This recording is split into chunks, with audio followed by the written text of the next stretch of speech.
Hi, it's David Knight, founder and CEO of Turbine. Today, we're going to talk about the state of charging in America in Q4 2024. Where are we in late 2024? It must be acknowledged that Tesla is almost singularly responsible for triggering the biggest evolution in the automotive industry for over 100 years. They prove that electric vehicles can be powerful, efficient, and produced in high volumes. Their rapid rise induced other automotive manufacturers, both existing and new, to introduce EVs in all categories, from two-seater city cars to buses and long-haul trucks. However, despite massive investments in battery production, vehicle manufacturing plants, and other elements of the EV ecosystem, adoption has not yet reached the mainstream. One of the biggest obstacles to mainstream EV adoption has been public perception about charging. When driving outside of their home radius, or for apartment dwellers, EV owners must rely upon chargers operated by third parties. To service these drivers, commercial or public charging networks have emerged, targeting non-Tesla EV owners. However, there have been real issues with the rollout of these networks, including many instances where the charging units show up on a map, but when the driver reaches them, the units are found to be non-functional or unavailable. The frustration caused by this has resulted in much bad press, leading many drivers and commercial fleet operators to postpone their adoption of EVs. It is no longer range anxiety that is affecting EV purchasing decisions, with a majority of new models providing well over 250 miles of real usable range. Buyers' concerns have shifted to charging anxiety. The Tesla charging network was originally built solely for use by Tesla car owners. Recently, Tesla has begun opening its network to other brands, which is significant owing to its large footprint and reputation for dependability. This has led to the majority of automakers agreeing to adopt the Tesla Plug format, now known as the North American Charging Standard, or NACS. Meanwhile, the U.S. government has allocated substantial funding for EV charging infrastructure under the National Electric Vehicle Infrastructure Program, and a group of automakers has started to build a new network of fast charging stations across the country called Iona. Why are there so many problems with charging? Unlike with gasoline pumps, there is more to EV charging than just the plug. For a charger to dispense electricity, a digital handshake must occur between the vehicle and the charging unit, which in the case of publicly available chargers then leads to a further handshake between the charging unit and some form of system that must authorize the charging session. In other words, merely plugging in doesn't necessarily cause electrons to flow. Furthermore, a driver must usually have an account with a charging network operator, often requiring the download of a mobile app. In some cases, a credit card or mobile payment method can be used instead of a network membership. To make this simpler, a protocol called Plug and Charge is being introduced, which enables some level of automation. Another major problem is charging units simply not working. Recent studies have shown that on average, 1 in 5 public fast chargers are not usable at any given time. This causes great frustration for drivers and is a source of the negative coverage that discourages customers from buying EVs.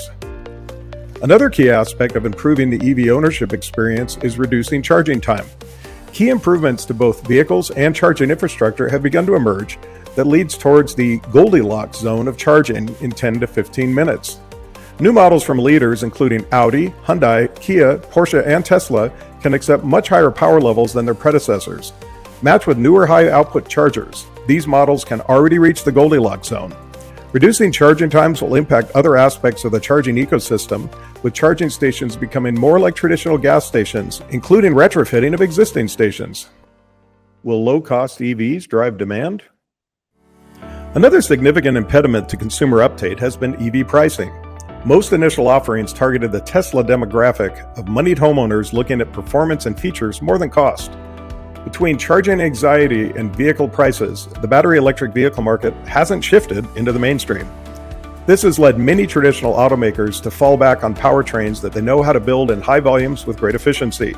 Thus, they can produce internal combustion engine cars and hybrids, each type having many more components and suppliers than battery electric vehicles require, cheaper than EVs for now.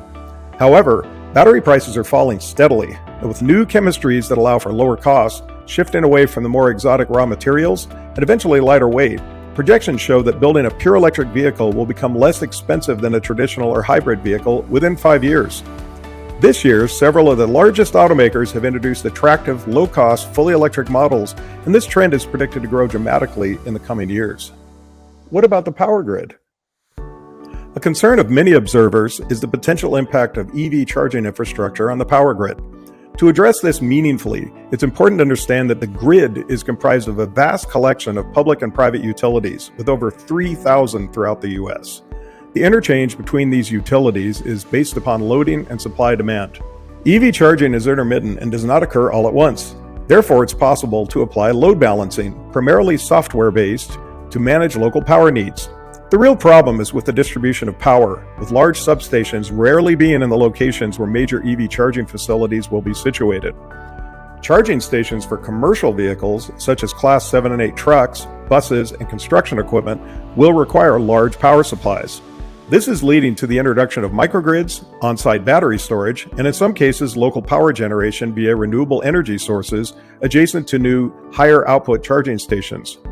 Implementing these is a significant gating factor in building out new charging infrastructure, but it is being solved through private and governmental funding.